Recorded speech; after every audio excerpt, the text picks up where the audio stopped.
All sorts of things are drivers of change. One of the transformative things in history is the role of dissent.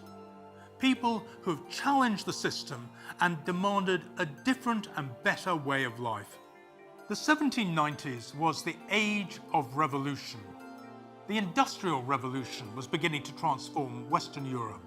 The French Revolution of 1789 was also creating change with the idea of liberty and fraternity.